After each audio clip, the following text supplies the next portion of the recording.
Hey guys, Mike here. So, boy, what a day in the market, right? Start off major red and then almost closed green for the day. It was almost like a 3.2% swing starting around 11 o'clock this morning and then just fizzled out right at the end of the day. But it was a huge reversal again of volatility, right? That's what it's all about.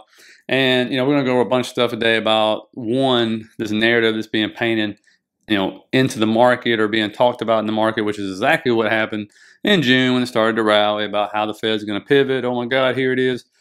All that, you know what. But I'm going to show you some data that just doesn't back that up right now.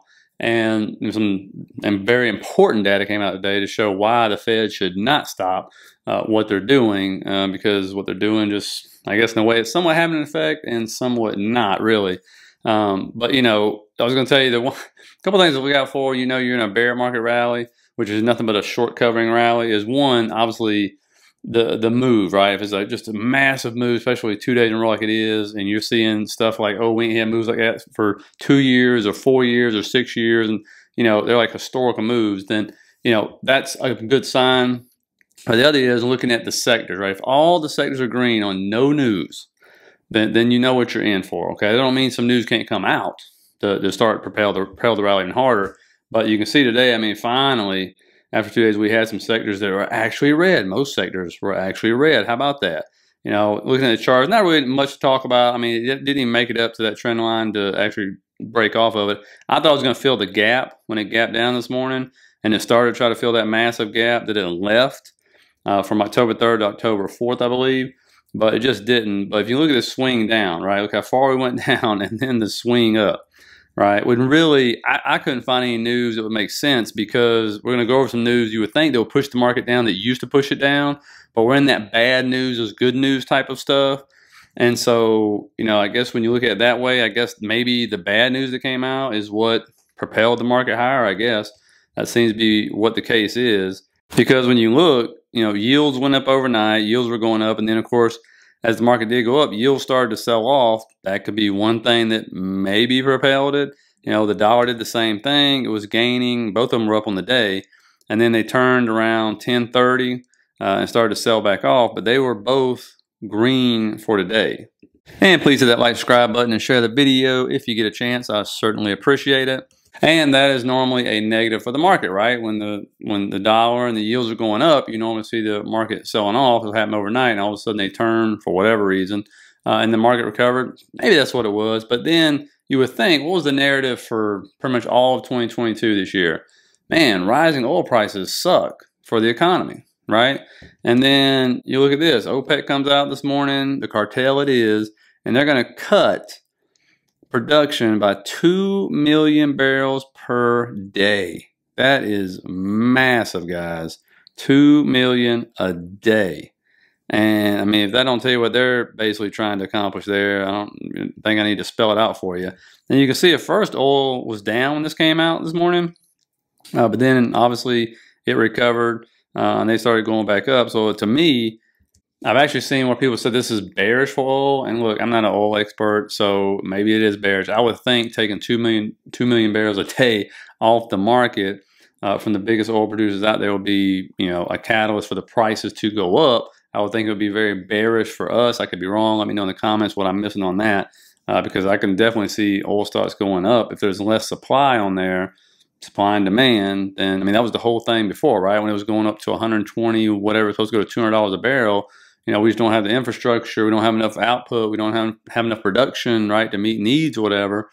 And all of a sudden, they're cutting all this production. Well, that should help, because one thing that's helped gas prices go down, which now they'll probably start to go back up, is we've been releasing our strategic oil reserves, like 1 million barrels a day, I believe it has been since May, I believe, maybe March. And so that's what's helped. A lot of people don't know that. That's actually what's helped drive gas prices down, amongst other things, but it definitely didn't hurt that. And so that's an interesting one that, to me, that's not good for the economy if oil prices start to climb back up, especially if you get around $100 a barrel. But I guess it is. Hey, the market said, we love it. It's great.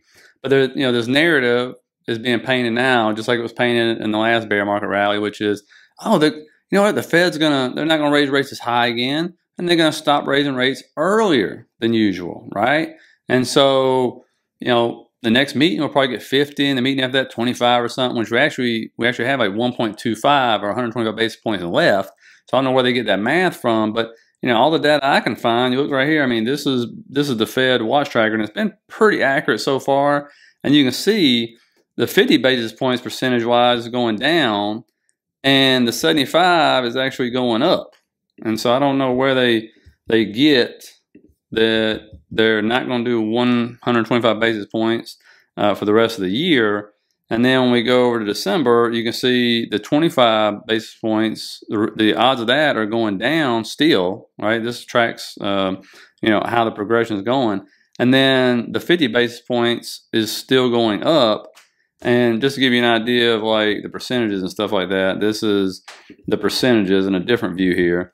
As far as November, we're looking at a 70% chance of a 75 basis point hike versus a 30% chance of a 25 basis point hike. And then we go to December, and you're looking, pretty much the same, right? But this is a 50 and a 25. And so that adds up to be 125 basis points. Maybe they don't do it, right? But the Fed tracker, it's been pretty good. It's not been 100%, but it's been kind of right on the money there. So, but I think it's just this narrative they're painting. They're seeing these other, central banks pivoting, doing things, folding, and everything like that. But the problem is, as far as I know, their economy, especially over in Europe, isn't as strong as ours, right? I mean, our economy is pretty strong compared to everybody else's. One, because the dollar is just dominating, right, and crushing everybody. But some news came out today. What has Jerome Powell said? We have to get stable prices, right? How do we do that? We cause unemployment. We cause demand to come down, which of course in turn causes companies to lay people off and all this other stuff. But guess what? ADP payroll, non-farm payroll came out, and boom, it actually went up. It didn't decrease. It had been decreasing for what, 3 months straight there? But it popped, and it came in higher than estimates. So I can assume the Fed is like, well, that's not exactly what we want to happen, okay? But that's what happened. And then on top of that, wages. They talk about wages all the time. Year over year in September, up 7.8%, right? So they're either still going up, which, I've showed you before what Amazon raising wages. I can show you other articles too, where companies are still raising their wages or at least keeping them the same. And the good news is, I'll say this, was the JOLTS job report as far as the openings. And you can see we had the biggest monthly drop in job openings since, I believe, February of 2008.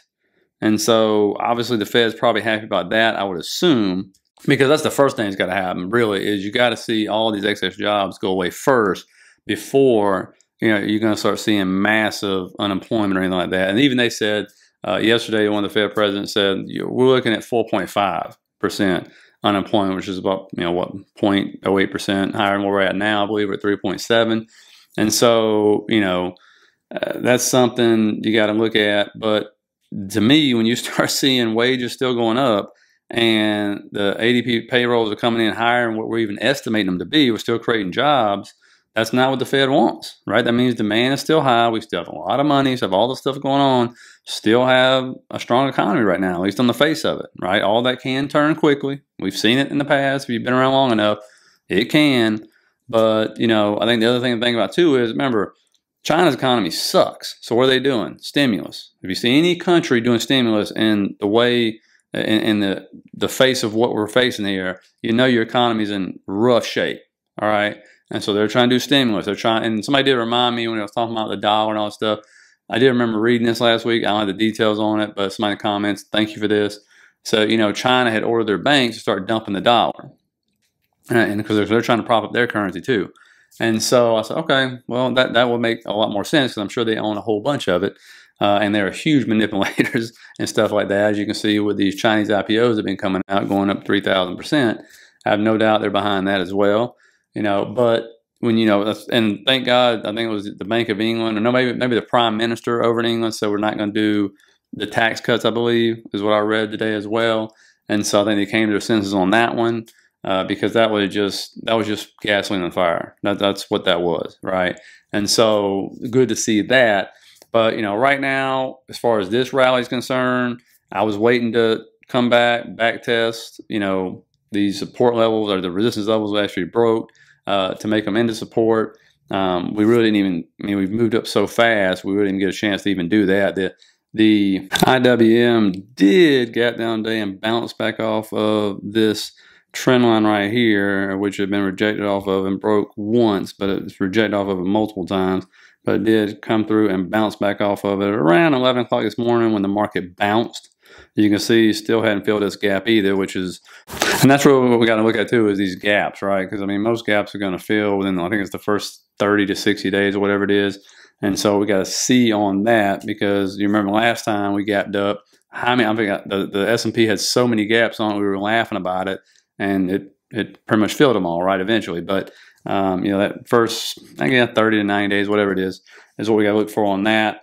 But you know, again, volatile. I mean, 3%, 3.2% swing. That's volatile. Tomorrow's going to be volatile. It's going to be all over the place. And I like, you know, and thank you for the comments down the bottom. I really appreciate it. I'll read every one of them, by the way. I try to answer as many as I can.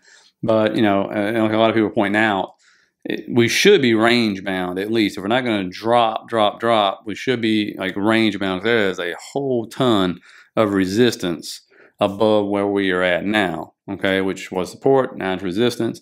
And so if we're going to continue to move up, which we could, right? I mean, there's great points of why could we continue to move up?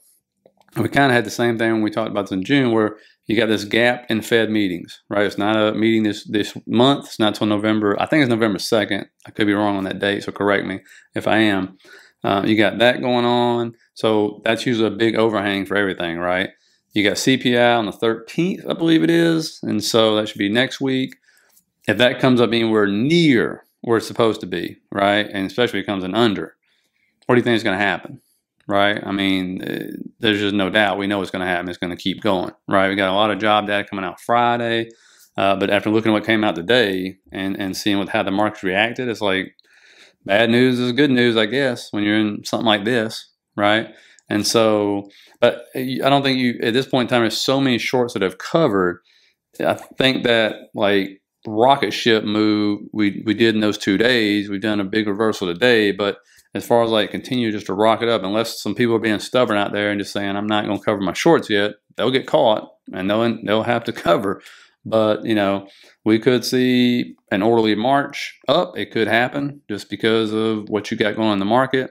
And right now the market's pricing in, it's just bad news, like we're going to move up, right? That's what we're doing. So, you know, that's where we're at. That's all I got for you today. I'll keep catching up on the stuff tomorrow. We'll see what goes on. Just buckle up, click, for another fun ride on this roller coaster we call stock market. All right. So have a good one, guys, and I'll see you tomorrow. And don't forget to take advantage of the Seeking Alpha special, $99 for a whole year instead of the $239. Just use the link in the bottom of the description. I use it. I've had it for 2 years now, and I didn't pay $99. I paid the full freight for this. But, you know, you can find anything about stocks, track your portfolio, end up looking at stock ideas, come up with your own stock screeners. Anything you can imagine, have it, and it's basically $8.50 a month now. So a whole lot cheaper. Link down in the description.